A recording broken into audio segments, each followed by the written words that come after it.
Film की शुरुआत एक लड़की को दिखाते हुए होती है जिसके पीछे एक सीरियल किलर पड़ा हुआ था। वो बुरी तरह डरी हुई थी। भीगे हुए कपड़े, ठंड से कांपता हुआ बदन और उसके शरीर पर गहरे जख्म के निशान ये साफ बयां कर रहे थे कि उसे शारीरिक और मानसिक रूप से बहुत टॉर्चर किया गया था। काफ़ी हिम्मत जुटाने के बाद जब वो हाथ में कुल्हाड़ी लेकर सिक्योरिटी रूम तक पहुंची तो वहां स्क्रीन पर चल रहे एक वीडियो को देखकर उसके होश उड़ गए। उसमें वो सीरियल किलर उसके अलग अलग बॉडी पार्ट्स को छूते हुए नजर आ रहा था। किलर ने इस तरह के वीडियोस को पहले ही रिकॉर्ड कर लिया था ताकि ज़रूरत पड़ने पर वो उसे ब्लैकमेल कर सके। ये सब देखकर लड़की गुस्से और डर से भर उठी और उसने सामने चल रहे टीवी को तोड़ दिया। लेकिन ठीक उसी समय वो किलर वहां आ गया और उसने लड़की पर हमला करके उसे बेहोश कर दिया, जिसके बाद वो उसे घसीटते हुए एक कार तक ले गया और उसे डिग्गी में बंद कर दिया। सीन शिफ्ट होता है और हमें एक दिन पहले का सीन दिखाया जाता है जहां हम एंजेला को देखते हैं जो क्रिसमस की शाम भी ऑफिस में काम कर रही थी। उसका पूरा परिवार एक छोटे से गांव में रहता था, लेकिन काम की वजह से उसे शहर में ही रहना पड़ता था, जिससे वो अपने परिवार के साथ बहुत कम समय बिता पाती थी। एंजेला की बहन लॉरेन ने आज घर पर क्रिसमस पार्टी रखी थी जिसमें वो भी इनवाइटेड थी। जब वो ऑफिस से निकलने की तैयारी कर रही थी तभी उसके बॉस का कॉल आया और उन्होंने उसे एक ज़रूरी ईमेल फैक्स करने के लिए कहा। उसने एक लंबी गहरी सांस ली और फिर से अपने काम में लग गई। इसी बीच जिम नाम का एक एम्प्लॉय जो एंजेला के साथ काम किया करता था वो उसके पास आया और अपनी पिछली रात की हरकत के लिए उससे माफ़ी मांगने लगा। यहाँ पर हमें पता चला कि पिछली रात शराब के नशे में उसने एंजेला के साथ ज़बरदस्ती करने की कोशिश की थी। एंजेला ने देखा कि जिम अपनी हरकत के लिए वाकई शर्मिंदा है, इसलिए उसने इस बारे में ज़्यादा ना सोचते हुए उसे माफ़ कर दिया, जिसके बाद जिम वहाँ से चला गया। काम खत्म करने के बाद जब एंजेला केबिन से बाहर निकल रही थी तभी उसे रेक्स मिल जाता है। रेक्स इस कंपनी में सालों से काम कर रहा था और हाल ही में उसका प्रमोशन हुआ था। उसने एंजेला को बताया कि क्रिसमस और नए साल के मौके पर कंपनी ने उसे 3 दिन की छुट्टी दी है। वो छुट्टियां मनाने के लिए अपने परिवार के साथ बाहर जा रहा है, इसलिए अगले 3 दिनों तक ऑफिस बंद रहेगा। इसके बाद उसने एंजेला को मैरी क्रिसमस कहा और वहां से चला गया। वो कहीं पार्टी के लिए लेट ना हो जाए, इसलिए वो जल्दी से पार्किंग एरिया में आ गई। जैसे ही उसने कार स्टार्ट करने की कोशिश करी, कार अचानक बंद पड़ गई। उसे लगा कि ये शायद बैटरी की समस्या होगी। पहले ही उसे काफ़ी देर हो चुकी थी और अब वो अपना समय और बर्बाद नहीं करना चाहती थी, इसलिए उसने कैब से जाने का फैसला किया। जब वो बैग लेकर एग्जिट गेट पर पहुंची तो उसने देखा कि दरवाज़ा अंदर से बंद था। जब वो फिर से पार्किंग एरिया में पहुंची तो उसने देखा कि टॉम नाम का एक सिक्योरिटी गार्ड अभी भी वहीं पर रुका हुआ था, जबकि बाकी लोग जा चुके थे। एंजेला ने उसे बताया कि उसे जल्द से जल्द घर पहुंचना है। उसकी कार स्टार्ट नहीं हो रही और दरवाज़ा भी बंद है। अगर वो उसके लिए दरवाज़ा खोल देगा तो वो कैब बुक करके यहाँ से चली जाएगी। टॉम ने एंजेला की ओर देखते हुए कहा, ये क्रिसमस की रात है, इतनी देर हो चुकी है कि अब तुम्हें कोई कैब भी नहीं मिलेगी। मैं तुम्हारी कार ठीक कर सकता हूँ, मेरे पास बैटरी चार्जर है, शायद इससे मदद मिल जाए। जब वो दोनों कार के पास पहुंचे तो टॉम ने बैटरी चार्ज करने की कोशिश की, लेकिन कार फिर भी स्टार्ट नहीं हुई, जिससे एंजेला थोड़ा निराश हो गई। उसने कहा, कोई बात नहीं, तुम बस दरवाज़ा खोल दो, मैं कैब बुक कर लेती हूँ। टॉम को लगा कि एंजेला उससे नाराज़ हो गई है क्योंकि वो उसकी मदद नहीं कर पाया। बातचीत के दौरान टॉम ने उसे बताया कि उसने आज रात एक क्रिसमस पार्टी ऑर्गेनाइज की है, अगर वो चाहे तो उसमें शामिल हो सकती है, लेकिन एंजेला ने मना कर दिया क्योंकि वो बहुत थकी हुई थी। जब वो गेट तक पहुंची तो टॉम ने हल्की मुस्कान के साथ तुरंत दरवाज़ा खोल दिया, जिसके बाद एंजेला बाहर आ गई। एंजेला ने अपनी बहन को फ़ोन करके बताया कि उसकी कार खराब हो गई है और वो समय पर नहीं पहुंच पाएगी। उन्हें ये पार्टी उसके बिना ही शुरू करनी होगी, जिसके बाद उसने फ़ोन काट दिया। इसके बाद वो रिसेप्शन पर बैठकर कैब बुक करने लगी, मगर थकान के चलते उसे नींद आ गई और वो वहीं सो गई। यहाँ पर हम देखते हैं कि कैमरे के जरिए कोई उस पर लगातार निगरानी रखे हुए है। कुछ देर बाद जब कैब वहां पहुंची तो एंजेला ने देखा कि रिसेप्शन का मेन डोर बंद हो चुका है। उसने रिसेप्शन पर आवाज़ लगाई, मगर वहां कोई नहीं था, सब लोग जा चुके थे। वो जल्दी से पार्किंग एरिया में पहुंची, लेकिन वहां भी उसने इमरजेंसी एग्जिट को बंद पाया। घबराते हुए उसने अपना फ़ोन बाहर निकाला और कैब ड्राइवर को कॉल करने लगी और साथ ही उसने टॉम को भी गेट खोलने के लिए कहा, लेकिन अब काफ़ी देर हो चुकी थी क्योंकि उसका कैब ड्राइवर अब वहां से जा चुका था। एंजेला ने निराश होकर जल्दी से अपना सामान उठाया और कार की ओर बढ़ने लगी। इसी बीच बेसमेंट में जलती हुई लाइटें एक एक करके बंद होना शुरू हो गईं, जिससे वो पूरा बेसमेंट अंधेरे में डूब गया। एंजेला की घबराहट अब धीरे धीरे डर में बदलती जा रही थी। वो जानती थी कि अगर वो जल्द से जल्द यहाँ से बाहर नहीं निकली तो वो 3 दिनों के लिए इस इमारत में लॉक हो जाएगी। वो फोन से निकलने वाली रोशनी के सहारे धीरे धीरे अपनी कार की ओर बढ़ने लगी। जैसे ही वो कार के पास पहुंची, वो सिक्योरिटी गार्ड जो उसके ठीक पीछे खड़ा था, उसने उसे किडनैप कर लिया। कुछ देर बाद जब एंजेला की आंखें खुली तो उसने अपने सामने टॉम को देखा, जिसे उसने जंजीरों से बांध कर रखा हुआ था। उसके हाथ पैर कसकर बंधे हुए थे। उसे समझ नहीं आ रहा था कि आखिर वो उसके साथ करना क्या चाहता है। एंजेला ने नोटिस किया कि टॉम ने उसके सारे कपड़े बदल दिए हैं। जब एंजेला ने उससे पूछा कि तुम मेरे साथ ये सब क्यों कर रहे हो और तुम्हें क्या चाहिए, तब टॉम ने उसे बताया कि मैं तुमसे प्यार करता हूँ। मैं अक्सर तुम्हें यहाँ से गुजरते हुए देखता था, लेकिन तुमने मुझसे कभी बात तक नहीं की। मैं बस तुम्हारे साथ डिनर करना चाहता हूँ और कुछ नहीं।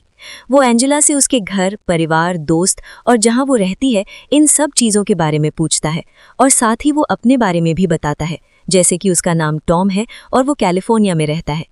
एंजेला समझ चुकी थी कि टॉम के इरादे ठीक नहीं, वो उससे कुछ और चाहता है। वो टॉम को धमकाकर यहाँ से निकलना चाहती थी। उसने टॉम को बताया कि उसका एक बॉयफ्रेंड है और वो एक जर्नलिस्ट है। वो इस वक्त अपने ऑफिस से निकल चुका है और कभी भी यहाँ पहुँच सकता है, इसलिए अच्छा यही होगा कि तुम मुझे यहाँ से जाने दो। हालांकि टॉम ने उसका झूठ पकड़ लिया था। वो जानता था कि एंजेला अपने काम में इतनी व्यस्त रहती है कि उसे अपने परिवार के लिए भी वक्त नहीं मिलता, तो ऐसे में बॉयफ्रेंड के लिए कहाँ से वक्त निकालती। एंजेला के इस छोटे से झूठ ने उसके बच निकलने की संभावना को अब और कम कर दिया था। वो एंजेला को डराकर उसे कंट्रोल करना चाहता था, इसलिए वो उसके फैमिली के पास कॉल लगाता है और उससे उनसे बात करने के लिए कहता है। उसने एंजेला को धमकाते हुए कहा कि अगर तुमने किसी तरह की कोई गड़बड़ करने की कोशिश की तो मैं तुम्हारे साथ वो करूंगा जो तुमने कभी सपने में भी नहीं सोचा होगा। एंजेला जब अपनी फैमिली से बात कर रही होती है, तब टॉम ने उसके गले पर हाथ फेरते हुए उसका गला दबाना शुरू कर दिया, जिससे वो और भी ज्यादा डर गई। उसने क्रिसमस पार्टी में शामिल ना हो पाने के लिए अपने परिवार से माफी मांगी और बीमार होने का बहाना बनाकर फोन काट दिया। टॉम उससे कहता है, मेरे पास तुम्हारे लिए एक सरप्राइज है और ये तुम्हें जरूर देखना चाहिए। इसके बाद उसने एंजेला को एक गिफ्ट दिया और उसे खोलने के लिए कहा। जैसे ही एंजेला ने गिफ्ट ओपन किया, अंदर उसे एक कैसेट मिली जिसमें उसका और जिम का वीडियो था। जब टॉम नेक्स्ट वीडियो प्ले करने की तैयारी कर रहा था, तब एंजेला चुपके से टेबल पर पड़ी फॉर्क चुरा ली। टॉम ने कहा कि वो उसे कुछ दिखाना चाहता है। वो जब उसके पैरों की जंजीर खोलने के लिए नीचे झुका तो एंजेला ने मौका पाकर उस पर हमला कर दिया। एंजेला ने वहां से भागने की कोशिश की, लेकिन कमरे में मौजूद रॉकी नाम के एक डॉग ने उस पर भौंकना शुरू कर दिया, जिससे वो और भी ज्यादा डर गई। इससे पहले कि वो वहां से भाग पाती, टॉम ने उसके हाथों में तुरंत हैंडकफ लगा दिया और उसे फिर से पकड़ लिया। इसके बाद उसने एंजेला को जल्दी से कार में बिठाया और ये कहते हुए कि उसके लिए एक सरप्राइज है, उसे बेसमेंट में ले गया। वो जब नीचे बेसमेंट में पहुंची तो उसकी नज़र जिम पर गई, जिसे उसने जंजीरों से बांध कर रखा हुआ था। टॉम ने कहा कि ये एक गिरा हुआ इंसान है। ये ऑफिस में मौजूद सभी लड़कियों के साथ ठीक वैसा ही करता है जैसा कि उस रात इसने तुम्हारे साथ किया था। उसने एंजेला को रॉड थमाते हुए जिम को सबक सिखाने को कहा, ताकि किसी भी लड़की को छेड़ने से पहले वो 100 बार सोचे। हालांकि एंजेला ने ऐसा करने से मना कर दिया। उसने टॉम से उसे छोड़ने की रिक्वेस्ट करी और उसे यहाँ से जाने देने को कहा, मगर टॉम ने उसकी जरा भी नहीं सुनी और कार से बाहर आ गया। इसके बाद उसने एक मोटी रॉड से जिम पर लगातार कई बार किए और उसे मार मार कर अधमरा कर दिया। एंजेला ने कार का डोर ओपन करने की कोशिश करी ताकि वो जिम की मदद कर पाए, मगर हाथ बंधे होने की वजह से वो ऐसा नहीं कर पाई। टॉम जब वापस आया तो उसने एंजेला से कहा कि मैंने अपना आखिरी सरप्राइज तुम्हारे लिए बचा कर रखा है। उसने जल्दी से अपनी कार स्टार्ट करी और जिम को धकेलते हुए दीवार तक ले गया और बड़ी ही बेरहमी से उसे कुचल कर मार डाला। समय गुजरते जाने के साथ साथ टॉम का पागलपन अब धीरे धीरे बढ़ता जा रहा था। इससे पहले कि टॉम फिर से उसे अपनी गिरफ्त में ले मौके का फायदा उठाकर वो वहां से भाग गई। वो टॉम से बचते हुए दोबारा जोन 2 में आ गई ताकि वो केबिन में मौजूद फोन से पुलिस को कॉल कर सके। वो जैसे ही केबिन के अंदर दाखिल हुई, रॉकी ने उस पर जोर जोर से भौंकना शुरू कर दिया, जिससे वो और भी ज्यादा डर गई। रॉकी से बचते हुए वो धीरे धीरे अपने फोन की ओर बढ़ने लगी ताकि वो अपने फोन से पुलिस को कॉल कर सके। एंजेला ने देखा कि टॉम जिम की लाश को ठिकाने लगा चुका है और अब वो कभी भी यहाँ आ सकता है। उसने जल्दी से अपना सामान उठाया और फोन लेकर मेन एग्जिट पर आ गई। वो जब पुलिस को कॉल लगा रही होती है, तब घबराहट के मारे फोन उसके हाथ से छूटकर नीचे गिर गया। वो जब फोन उठाने के लिए नीचे झुकी तो हाथों में हैंडकफ लगे होने की वजह से उसका हाथ डोर में ही फंस गया। एंजेला ने देखा कि टॉम उसे ढूंढते हुए इसी ओर आ रहा है। इससे पहले कि टॉम उसे पकड़ ले, एंजेला ने अपना हाथ बाहर निकाल लिया और वहां से भाग गई। वो अपने आईडी कार्ड का इस्तेमाल करके पार्किंग एरिया से निकलकर सीधा ऑफिस एरिया में घुस गई। उसने लिफ्ट में लगी इमरजेंसी बटन के साथ साथ बाकी सभी बटनों को भी दबाना शुरू कर दिया ताकि वो लिफ्ट को खराब करके इमरजेंसी टीम से कांटेक्ट कर सके। टॉम, जो एंजेला को ढूंढते हुए वहां पर पहुंच चुका था, उसने एंजेला को ये सब करते हुए देख लिया और ऑफिस के अंदर घुसने की कोशिश करने लगा, मगर तब तक लिफ्ट बंद हो गई।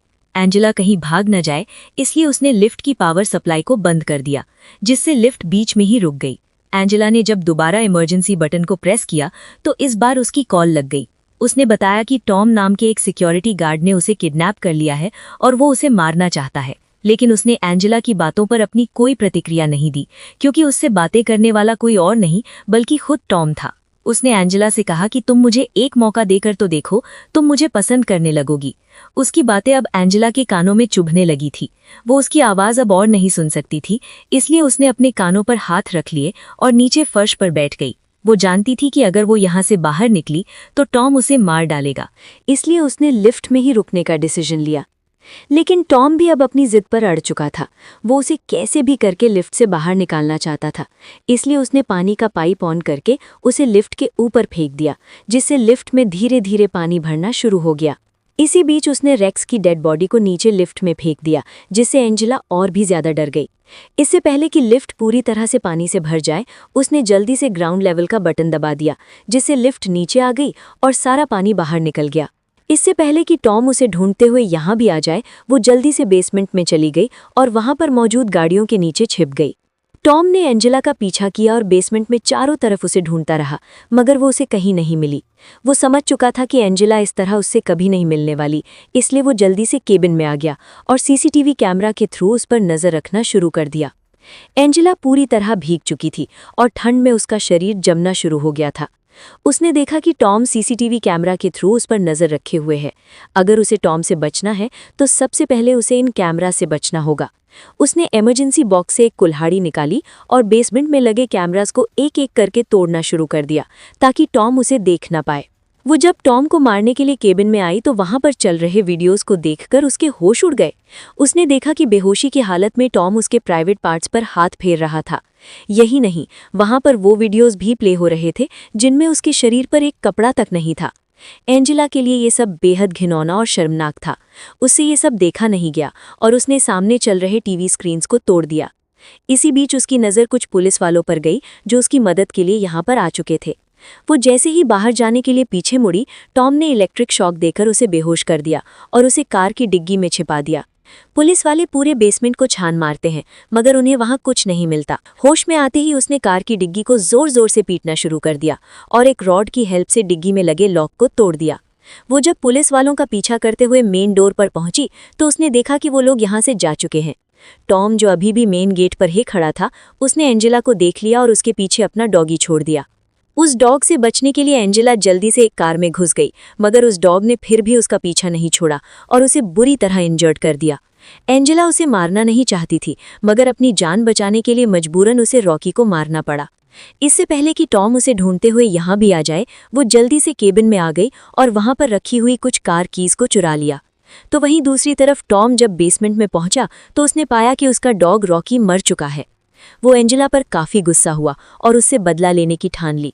वो उसे आवाज लगाते हुए केबिन में आ गया और उसे पागलों की तरह इधर उधर ढूंढना शुरू कर दिया।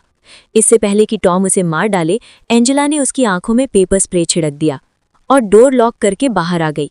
इसके बाद उसने बेसमेंट में मौजूद एक कार को बाहर निकाल लिया और उसे लेकर एग्जिट गेट की ओर जाने लगी। वो गेट को तोड़ने ही वाली होती है कि तभी टॉम एक दूसरी गाड़ी से उसे एक जोरदार टक्कर मार देता है। टॉम से बचने के लिए उसने कार को इधर उधर घुमाना शुरू कर दिया, मगर ध्यान भटक जाने की वजह से कार एक डिवाइडर से टकरा गई और पलट गई। टॉम ने देखा कि एंजेला बुरी तरह इंजर्ड हो चुकी है। वो जब एंजेला को चेक करने के लिए उसके नजदीक गया तो एंजेला ने उसकी आंखों में एक शार्प ऑब्जेक्ट घुसा दिया। वो जब दर्द से चिल्ला रहा होता है तब एंजेला उसे घसीटते हुए कार तक ले गई और उसकी पॉकेट से चाबी निकालकर अपनी हथकड़ियों को खोल लिया और उसी हथकड़ी से उसे वापस बांध दिया। उसने एंजेला से कहा कि वो उससे प्यार करता है और ये सब उसने उसे पाने के लिए किया था। वो गिड़गिड़ाते हुए उससे अपने प्यार का इजहार करता है और उसे अपने साथ रहने के लिए कहता है। एंजेला को उसकी हालत पर तरस आ रहा था, इसलिए उसने टॉम को जिंदा छोड़ दिया और वहां से जाने लगी। टॉम को जाता देख एंजेला ने उसे बेहुदा और बिकाऊ औरत कहकर बुलाया, जिसे सुनकर एंजेला को उस पर गुस्सा आ गया। वो पीछे मुड़ी और उसने फर्श पर बिखरे हुए पेट्रोल में आग लगाकर उसे जिंदा जला दिया। भले ही एंजेला अब आज़ाद थी, मगर उसे इस बात का अफसोस था कि वो अपने दोस्तों को बचा नहीं पाई। और इसी के साथ ये मूवी यहीं पर खत्म हो जाती है। मिलते हैं नेक्स्ट वीडियो में। Thanks for watching. See you the next one.